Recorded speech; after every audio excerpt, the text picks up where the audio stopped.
So, you want to own a football club, buy the badge, hire the manager, sign a striker, watch the trophies come in. Sounds like the most glamorous business on earth. Sold out stadiums every weekend, television cameras pointed at your name, a fan base that will love your club for 100 years.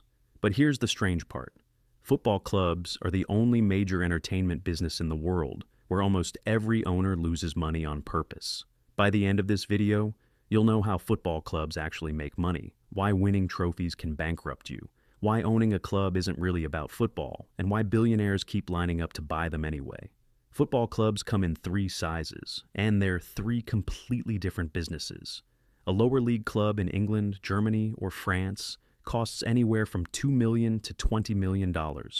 For that money, you get a small stadium, a youth academy with a leaking roof, a squad earning less than the local dentist, and a fan base of a few thousand people who have followed the club since their grandfathers did. Most of these clubs are owned by local businessmen who treat them as expensive hobbies. Profit is not the point. Civic pride is the point. The town pays so the town keeps its team. A mid-tier top-flight club is a different animal. Think a Premier League club outside the top six, a Bundesliga side in the middle of the table, a Serie A club 2 rungs below the giants. The price tag runs $300 million to $1 billion. Aston Villa was bought in 2018 for around £55 million and is now valued well above $1 billion. A real stadium, a real training ground, a squad earning serious wages, broadcast deals paying out every season. And then there's the very top of the pyramid. Manchester United sold a minority stake in 2024 at a valuation of around $6 billion. Real Madrid and Barcelona are valued north of $5 billion. The Glazer family bought Manchester United in 2005 for £800 million. Chelsea was sold in 2022 for £2.5 billion. These are not clubs anymore. They are global media properties with a football team attached. But the purchase price is just the start. 2 more costs nobody warns you about. The first is the squad. When you buy a football club, you're not really buying a building. You're buying a roster of human beings whose contracts you have just inherited and whose wages will eat most of what comes through the door. A mid-table Premier League club spends 70 to 90% of its revenue on player wages. At the top end, a single-star striker costs £300,000 to £500,000 a week, before bonuses, before image rights, before agent fees. Sign him for 4 years and you've committed £60 to £100 million to one player before you've even bought him. The second cost is the transfer market. Players are assets, but they're assets with legs. Chelsea spent over £1 billion on transfers between 2022 and 2024 under their new American ownership. Paris Saint-Germain paid €222 million for Neymar in 2017, a record that still stands and still distorts the market years later. Every transfer window, the price of competing goes up. Every season, the wage bill ratchets up with it. And the cruel part is that none of this guarantees anything. You can spend 9 figures and finish 10th. The math notices every time. Then there's geopolitics. Football clubs are sovereign soft power now. Manchester City has been owned by the Abu Dhabi royal family since 2008.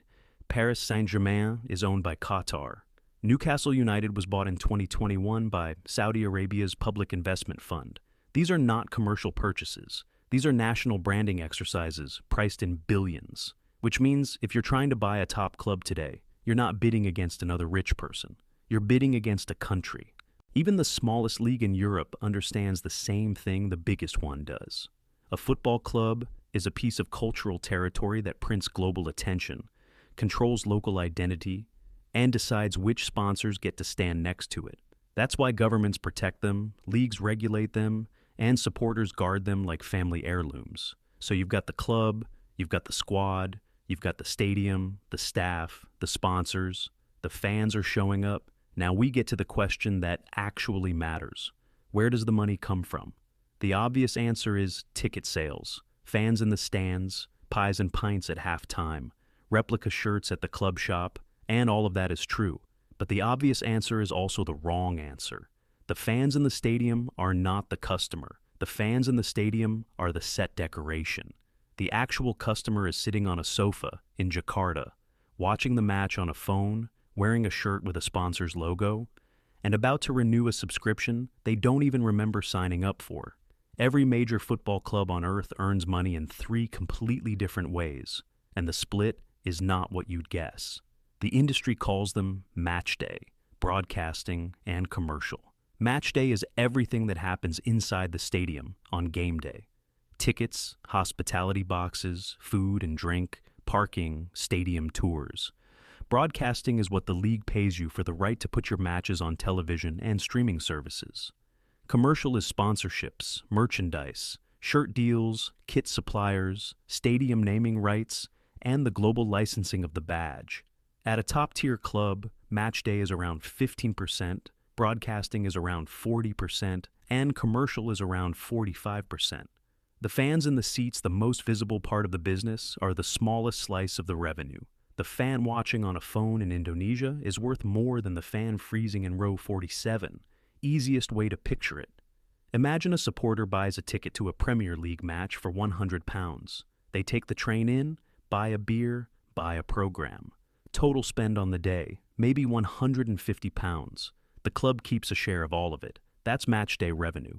Now imagine a fan in Lagos who has never been to England, never met another supporter in person, and watches every match on a streaming app. They pay nothing directly to the club, but the streaming app pays the league for the rights. The league pays the club, the fan buys a replica shirt online, the fan clicks on a sponsor's advertisement during the broadcast. That fan, on the other side of the world, is worth more to the club over a season than the supporter who actually attended the match. Now multiply that by 500 million followers across social media. The numbers stop being theoretical. Real Madrid earned more than €1 billion in revenue in the 2023 to 2024 season, the first club in history to cross that line. Manchester City, Manchester United, Paris Saint-Germain, and Barcelona are all in the same neighborhood. The Premier League's domestic and international broadcasting deals for the 2025 to 2028 cycle are worth more than £12 billion combined. A single Premier League club finishing mid-table now receives over £150 million a year just from broadcasting before it sells a single ticket or signs a single sponsor. Then there's the shirt. The shirt is not a piece of clothing. The shirt is a billboard that 30 million people will wear in public for free. Manchester City's shirt sponsorship with Etihad Airways is worth around £67 million a year. Real Madrid's deal with Emirates is worth over €70 million a year. The kit supplier deals are even larger. Adidas pays Real Madrid €120 million a year.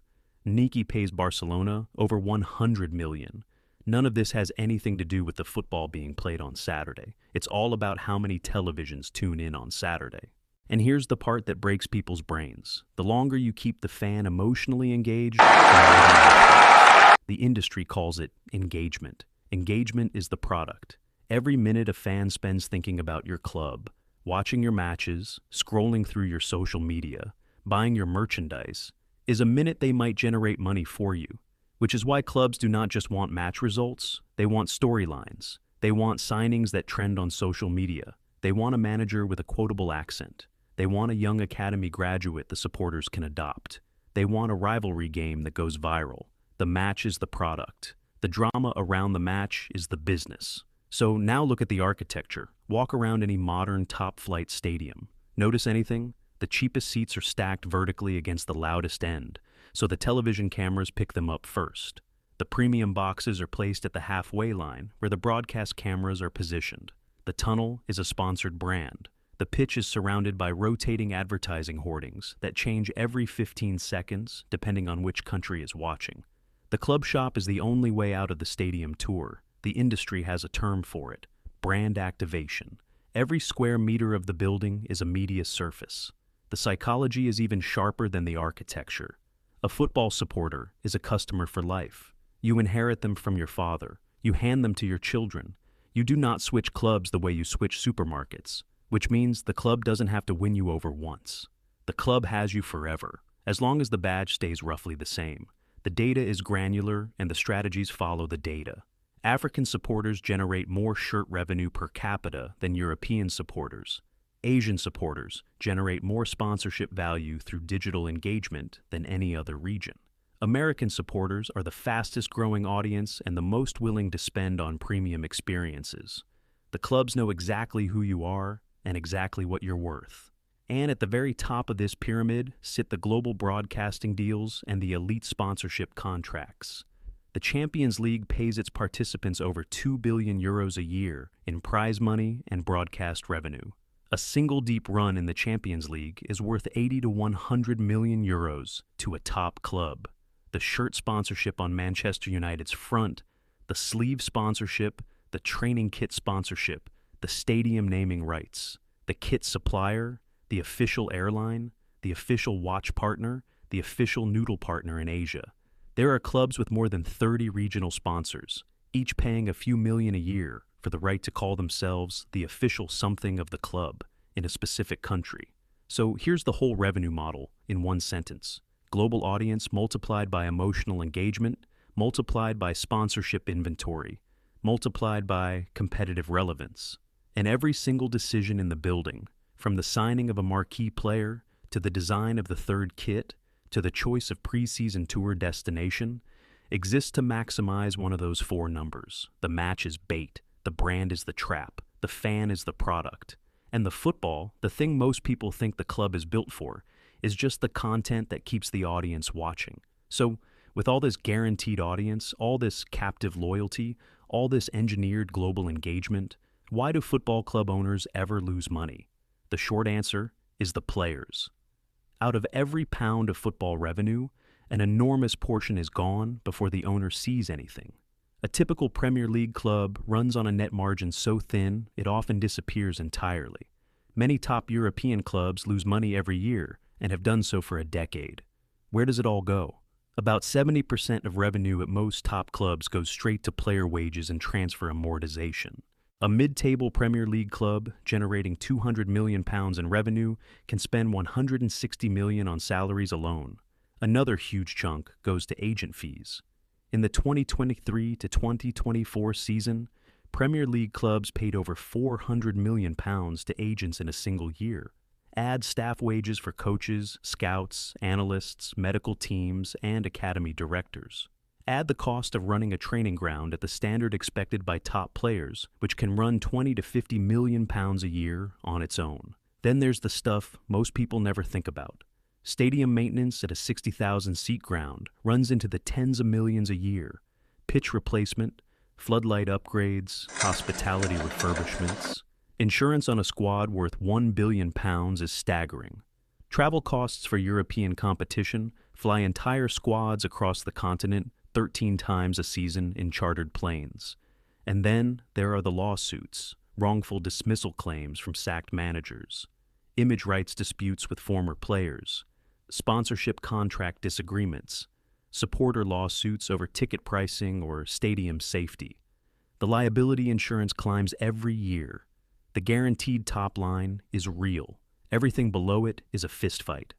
That fistfight is where most football club owners lose, and it has a small set of repeat patterns. Football clubs can fail for a lot of reasons, but two mistakes show up over and over again. Mistake 1. Too much debt. With a wage bill that assumes constant success. In 2010, Portsmouth became the first Premier League club to enter administration. They had reached an FA Cup final, qualified for European football, and signed players on wages they could only afford if everything kept going right. Within 2 seasons, they had collapsed into the 4th tier of English football. Parma in Italy won the UEFA Cup in 1999 and was liquidated in 2015 with debts of more than €200 million. Don't build a club on debt that assumes the team will be perfect. No football team is perfect for long. Mistake 2. Wrong product for the market. This one has killed a lot of clubs. In 2017, Chinese Super League clubs were paying European stars over £200,000 a week, trying to build a global football brand in a country where the domestic league had no cultural foundation. Within 3 years, the league was in crisis. Jiangsu Suning won the Chinese Super League title in 2020 and was dissolved 108 days later. In Italy, Venezia, Palermo, and Catania have all been refounded after collapsing under owners who tried to chase the top tier with the budget of a mid-tier club. If you're going to spend nine figures on football, make sure the audience and the league structure can actually support it. Step back for a second. The economics of this industry are paradoxical. A football club has one of the most loyal customer bases in business. Supporters do not switch clubs. Broadcasting deals are locked in for 3-year cycles. Sponsorship inventory is contractually committed. Champions League prize money is published in advance. And yet, football club owners lose money so consistently that the industry has invented a term for it.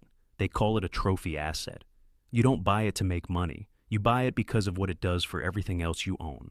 The math only works at scale and over decades. Every top club takes 15 to 25 years for an owner to break even on the purchase price, and that's if they sell at a higher valuation than they bought. The wage bill is rigid, player contracts are rigid, which means everything outside the football has to be perfect. Your sponsorships, your stadium, your global brand strategy, your timing relative to broadcasting cycles. Time to pull it all together and answer the actual question. How much money do you make if you do this right? 2 scenarios, real numbers. Scenario 1, a lower league English club, £10 million to buy. Annual revenue around £8 million, mostly from a mix of ticket sales, modest broadcasting payments from the EFL, and a couple of small regional sponsors. After all operational costs and player wages, your real result is roughly break-even or a small annual loss covered by the owner. Payback, never directly. The return only comes if you achieve promotion and sell to the next owner at a higher valuation. Not glamorous, not really a business. The most emotional investment you'll ever make. Scenario 2, a top 6 Premier League club, £2 billion to buy. Annual revenue, £600 to £700 million. And here's a fun fact most people miss. Only around 15% of that comes from matchday tickets. The other 85% is broadcasting, commercial deals, and prize money. A modern top-tier football club is barely a sports team. It's a global media brand that uses 90 minutes of football twice a week as the loss leader to pull the audience in. Net operating profit after everything. Often zero, sometimes a small loss. So, where's the money? In the valuation. Chelsea sold for £2.5 billion in 2022. Manchester United was valued at £6 billion in 2024. The Glazers bought United for £800 million in 2005. The capital appreciation is the business. The football is the marketing. And if you survive long enough, you become something specific. The Agnelli family has owned Juventus for over a century, treating the club as the cultural anchor of an industrial empire. Stan Kroenke owns Arsenal as part of a sports portfolio that includes the Los Angeles Rams and the Denver Nuggets, worth tens of billions combined. The Abu Dhabi ownership of Manchester City has used the club to project soft power into Europe in a way no advertising budget could buy. So, if you do decide to own a football club, just remember the most important rule of this business. The fans are forever. The trophies are temporary. The broadcasting deal is the engine. Make sure you're not buying a team. You're buying a brand that happens to play football.